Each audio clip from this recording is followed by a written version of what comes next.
So we have talked extensively about Dricus Du Plessis, the potential for him to fight at UFC 300, the controversy around the fight itself.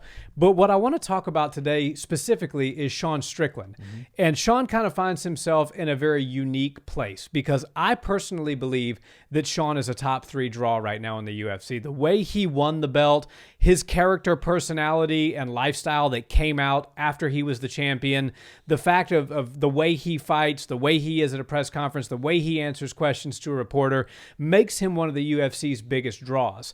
So what do you do next with him is the big question, because I don't think Sean can go back to being a co-main or a main event on a fight night or even opening the show for a main card of a pay-per-view. I think Sean is co-main or main on a pay-per-view from now on, which that really narrows him down to who he could potentially fight. Obviously, you have the rematch with DDP there, and there's a lot of reasons why he should get that. One, it was an extremely close, controversial fight. He turned around and did the UFC a favor on short notice and defended his belt only a couple months after he won it.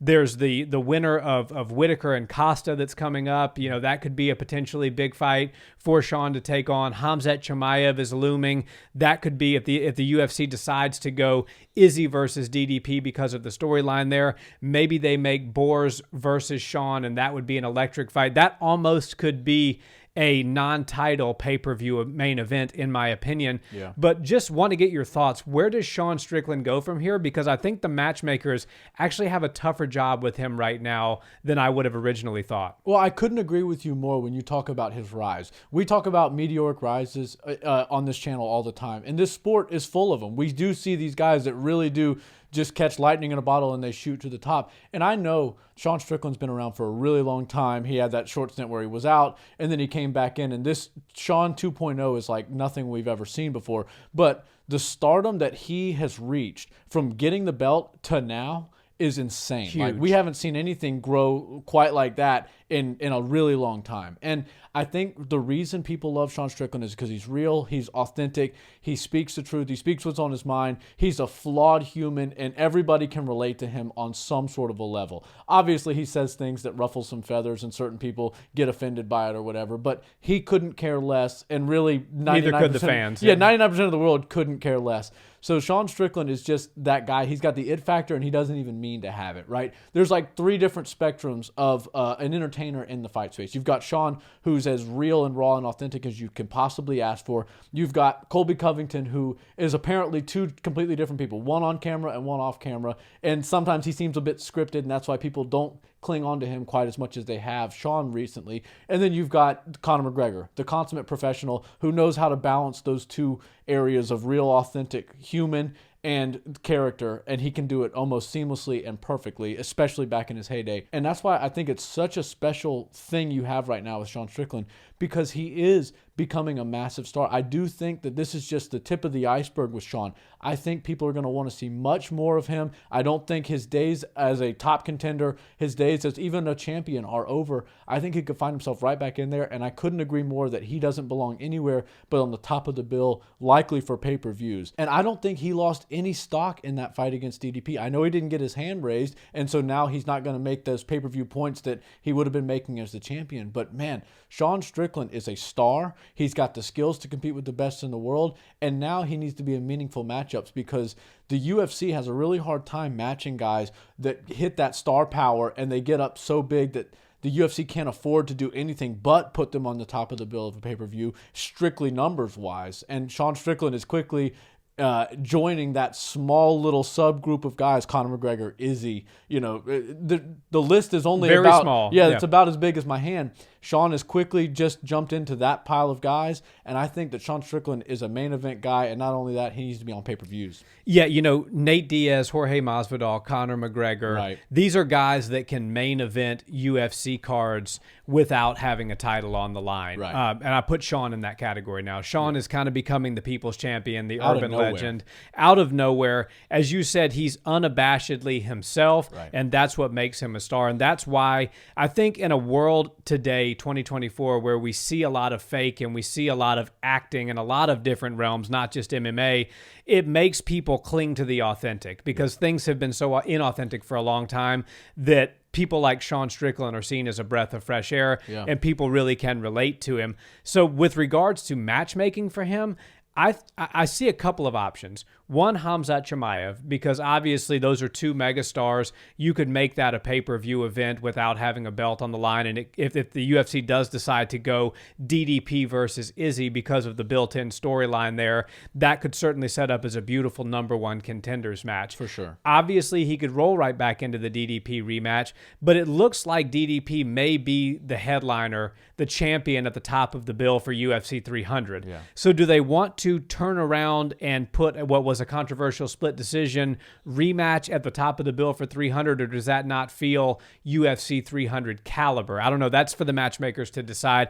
And then you get wild cards, right? Like Ian Garry. Right. Because Sean and Ian have this whole thing with Ian's wife and everything that's gone on. I mean, Sean called him out to a degree that I don't think anybody's been called out in quite some time by a fighter. And Ian Garry has a lot of steam and star power behind him. He kind of lost the fans a little bit with the way he handled everything, but Ian Garry is still a big name, and to put him in there with Sean as a co-main event for a pay-per-view or something like that, make it at 185, because the reality of 170 is you got Bilal, you've got Shavkat, you've got, Leon could beat either one of those guys, or they could beat Leon. Islam's thinking about moving up. Yeah, Islam's thinking about moving up. Ian Garry has a long career ahead of him, so a belt run at 170 might not be the smartest thing for him right now. It may be setting his sights on that grudge match with Sean Strickland. So that I'll throw that one in there as a wild card. I think that one's a little bit less likely, but the way I see it, it's either got to be Khamzat or the DDP rematch. Yeah, I have to agree with you, and I'm not bullish at all on the Ian Garry fight, but I will say there is a small chance that one can happen. Oh, yeah. And look, Ian Garry, was not happy with Sean Strickland, and he was waiting. He was hoping DDP would get his hand raised in that fight, and he said that Sean's boxing looked sloppy. He said he didn't look good in the cage. He didn't look like a champion. And Ian Garry obviously was throwing his shots while Sean was in there performing. And say what you will about Ian Garry, the kid's very talented. He's got a bright future, and he's going to be around this sport for quite a long time. And if you can get the attention of a champion like Sean Strickland, then you're clearly doing something right. And the one thing that I think is really going to save Ian Garry in this entire situation, because it's not right for Sean Strickland to shoot down, right? Nobody that's bigger than you is going to come bully you. That's weird. But Sean originally went down to Ian Garry to try to help him. He was like, look, I don't like what I'm seeing here from one fighter to another. I know what you go through on a daily basis. We can't have you doing that. You're getting taken advantage of. All of this stuff. That rubbed Ian the wrong way, and so now he's got a feud with Sean Strickland, but Sean Strickland is that kind of guy that doesn't say no to a fight regardless of who it is. They can be bigger than him. They can be smaller than him. It doesn't matter. If you start to poke the bear, he will absolutely oblige and start to fight with you. And I think that Sean Strickland, backed into a corner, even against somebody like Ian Garry, would for sure come out swinging. And just because he's so game to fight anybody, anywhere, anytime, any place, and it doesn't even have to be for a UFC belt, which is not business smart, but it's how Sean is. It's how he operates. Yep. I think Ian Garry has a small chance to squeeze himself in there. I think that Ian Garry calling out Sean Strickland was brilliant. I think the way he went about it was smart. And look, he got the attention of the champ. Sean's already saying his name just a few days after the title fight. Most guys wouldn't even speak of a guy that's not in their division, and they certainly wouldn't be talking about somebody that's not even the number one contender in his own division. But like I said, Sean's a fighter. Sean is through and through authentic, and what you see is what you get. If you call him out, expect a fight, and I think he saw an opportunity to get under the skin of a champion and potentially start to drum up some business with him.